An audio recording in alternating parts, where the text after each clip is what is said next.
National party जिला cage के सदर शुजा गिचकी ने तुर्बत प्रेस क्लब में प्रेस कॉन्फ्रेंस करते हुए जिला केज के संगीन अवामी मसाइल पर शदीद तशवीश का इजहार किया। पार्टी ने अमनो अमान की बिगड़ती सूरत हाल, लापता अफराद, बॉर्डर बंदिश, गैर कानूनी तैनातियों और बिजली बहरान को फौरी हल तलब मसाइल करार देकर अवामी राब्ता मुहिम चलाने और ईद के बाद बलूचिस्तान के मसाइल पर सेमिनार मुनक्किद करने का ऐलान किया।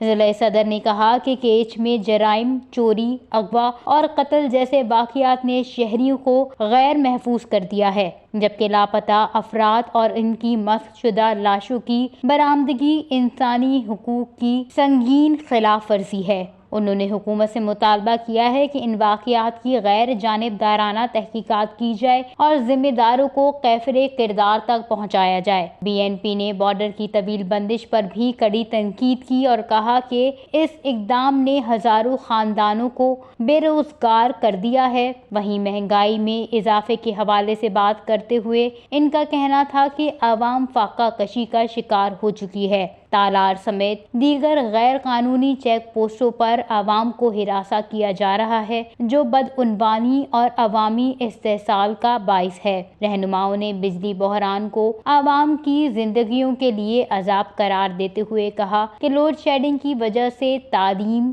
सेहत और कारोबार तबाह हो चुके हैं। उन्होंने हुकूमत से ये भी मुतालबा किया कि एक जामे हिकमत अमली के तहत आवामी मसाइल का फौरी और देरपा हल निकाला जाए। वश न्यूज़, केच, बलूचिस्तान।